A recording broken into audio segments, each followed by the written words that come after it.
Good morning, everybody. It's the Honey and Mac show. Hey, everyone knows who the real star is.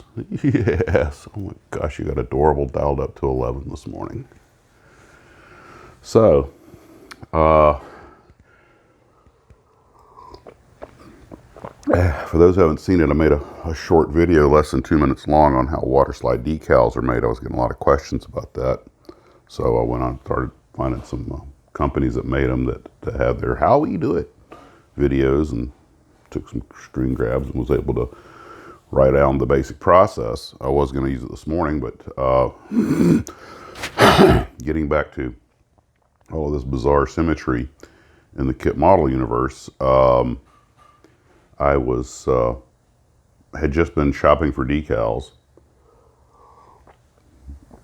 for the helicopter, and even though I decided, the rescue decals, the Air Force rescue decals that come with it are perfect. They still fit the diorama perfectly. So I figured, I'm just going to stay with those. I'll make it silver instead of all drab. And then I got curious, though. Can I find any of the old U.S. Army yellow or white decals, like the way the Army put on their markings back then? And are they even necessary? I mean, this is sort of a post-Korean War, 55 to 1960 window we're operating in. And I looked up H-19s in the Korean War, and after the Korean War, every picture I found, sure enough, the Army always put that big U.S. Army. They did that all the way up to the Hueys. And if you remember the early Hueys in Vietnam, said Army in big letters down the side, and had the big yellow band on the tail, until someone realized, those are awfully easy for a gunner to put in his sights. Then I just got curious. You can find decals for just about anything. Can I find decals for the that say U.S. Army or whatever? And much to my surprise, well, not much to my surprise, to my annoyance, I should say, I couldn't find any, except for there were decals for an '01 Bird Dog that had the U.S. Army in yellow that I could, and I'm sure we have all at some point have bought a set of decals, just an entire sheet, or maybe even a kit, just to get one decal off of it that we needed.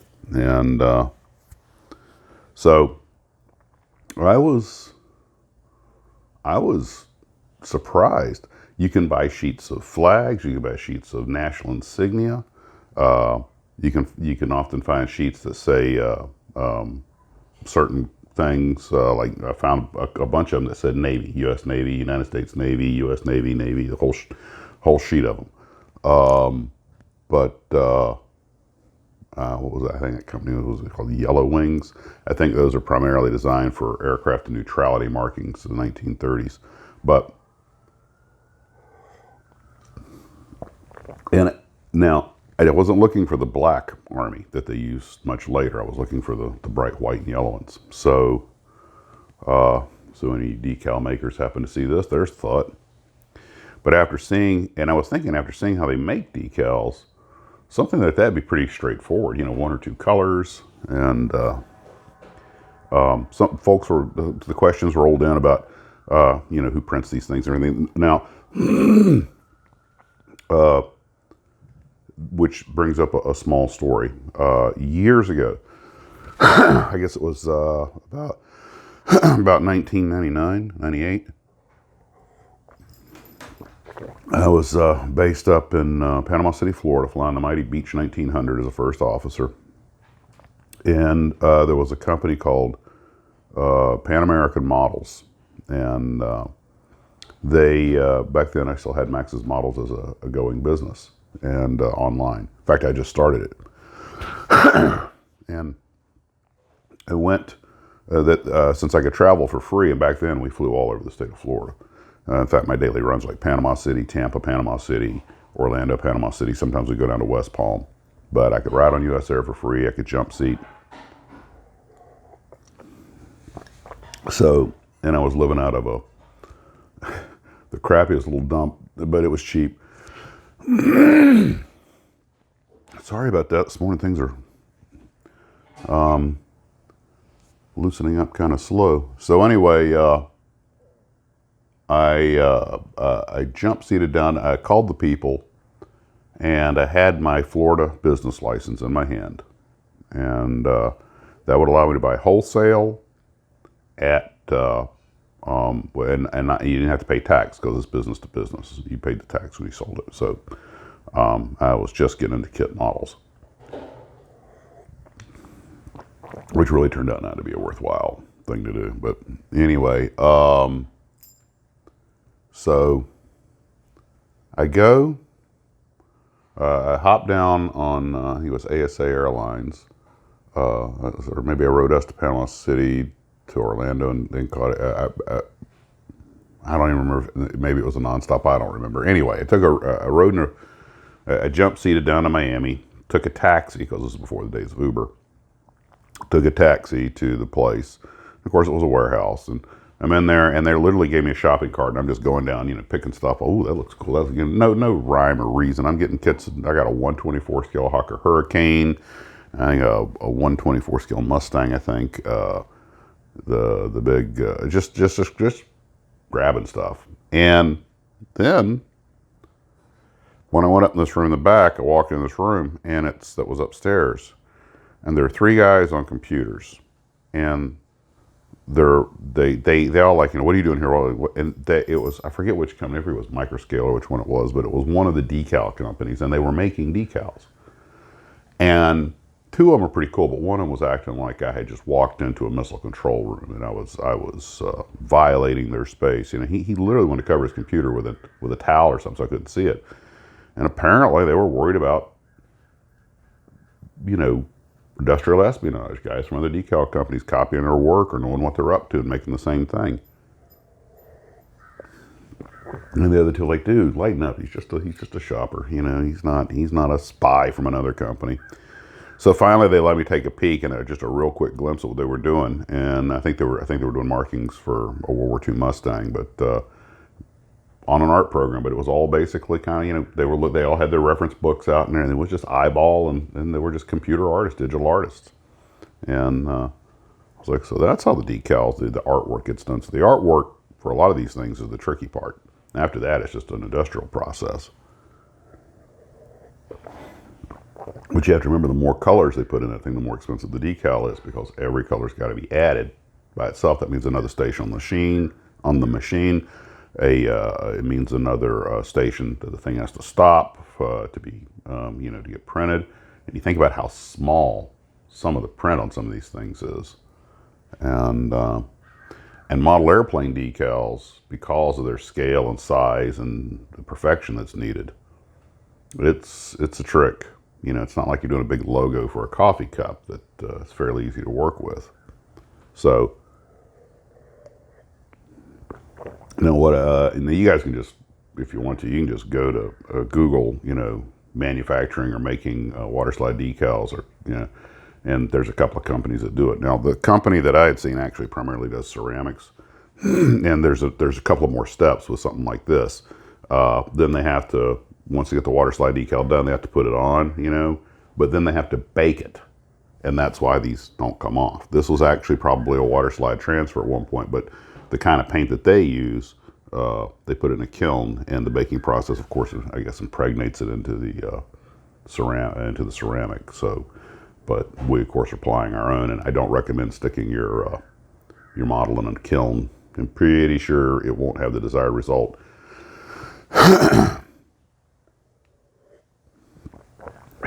But and now for something completely different. Some of you have more than one, and I'd already had the idea. I was actually sitting at the desk. I looked at when I was in the shed. Okay, get your thoughts straight, Max. That little diorama base, which I still need to make look better. I haven't gotten around to it. The one I photoed with the Tom Daniel plane and everything. I have it in the Tarbis, and it's up on the shelf, and a lot of times I'll stack these vehicles up on it when I'm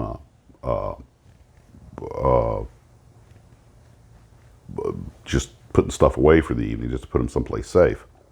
And I actually meant to do a two-slide animation gag. I had the Tarbus sitting in the middle of the street and the motorcycle cop stopping the truck when I first built it. And I took a picture with him without the Tarbus, and it was going to just go, sorry, pal, somebody parked his Tarbus in the middle of the street, and then, have the Doctor Who Tarbus sounded just to piss here. Well, never mind, you can go. Just something silly to do. Actually took the pictures and then forgot to make it. But anyway, because I forget things. But, so I have the Tarbus sitting on the vehicle sitting on it, and I wind up putting some other stuff on it as I'm putting it away for the evening, just to, so again, keep it safe. And then I'm thinking, that's a, Eric made that 1/48 scale. I could make that, put that, as like maybe an abandoned building or a military headquarters. And sure enough, these are almost the exact same suggestions that that you guys had made. And I was actually watching War of the Worlds, the very end, where Gene Barry's running around burning Los Angeles with the ships in the background, and because I was trying to get some incentive, or not incentive, some inspiration for how exactly I want to present this thing. And I imagine some of you guys are getting tired of hearing about it, but I'm just sharing a thought process. But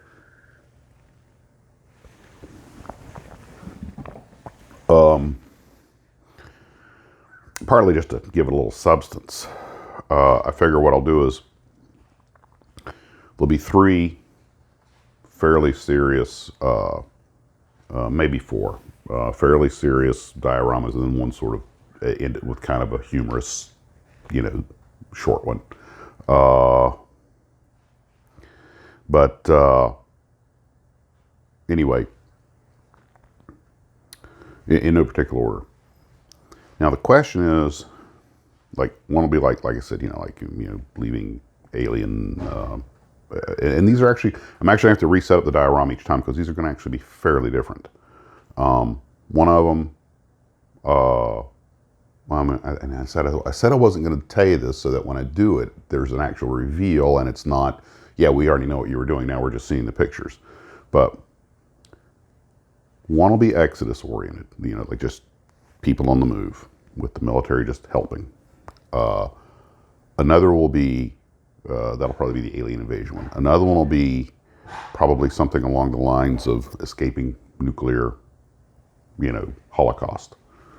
And that might be something more like a refugee center. Then one might be, a lot of you guys were commenting, you're fans of zombies, escaping a zombie apocalypse, which would have me deploy the military completely different and be much more dependent on them because they're like, everyone's getting checked as they go by to make sure they're not turning into a zombie. Only I'm not sure with the current world situation, that might not be a little too much like going to the airport. And then of course the kaiju one, which would be far more chaotic. And but the whole idea is that this is supposed to be people escaping. So the thing I was bringing up was, do you want to see what they're running from, or should it be the sound effect and the glowing burst and things over the hill and keep it kind of a mystery? I mean, you're going to know what it is because I'm going to say, the alien invasion exodus, something like that. So you'll know what the threat was. But do you think it sounds better just with, with the sound effects and you can see the burst beyond the mountains, but you never actually see the threat? Or is it better if somehow I'm able to include them in the background? Because remember, these people are supposed to be 8-10 miles away from wherever the threat is, which means unless it's something like a kaiju, it'd be pretty hard to see it. And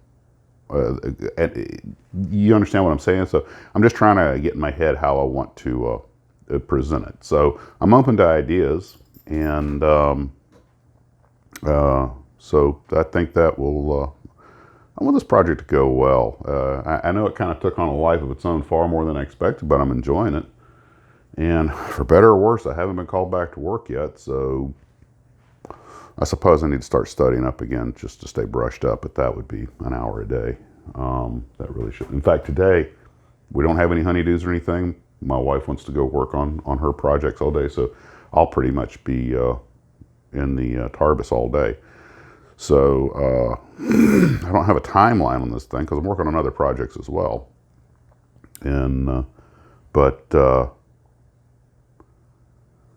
And that brings up one final little point. This is getting kind of long. Brings up one final little point. I'm going to move the people around, which means I'm going to have to make base plates for their feet,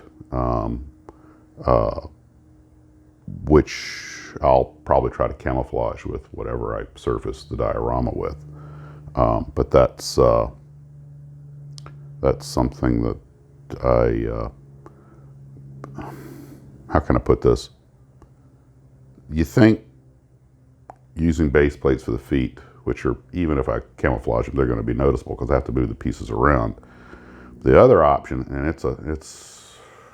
it'd be an involved one, would be to go ahead and drill out the feet and put little pins in them so I can post them. I've got the pin vise and everything, so I mean I could certainly do it. But the other thing is, I suppose it would take a little bit of time, but it wouldn't be that big a deal. So I have that little tack glue. You know, it's not really, it's kind of like a white cement that doesn't ever really completely dries. It turns into like a chewing gum.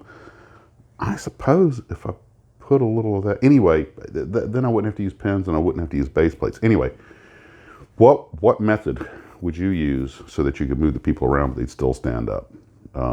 That's all I'm asking. Well, guys, I hope you have a wonderful day, and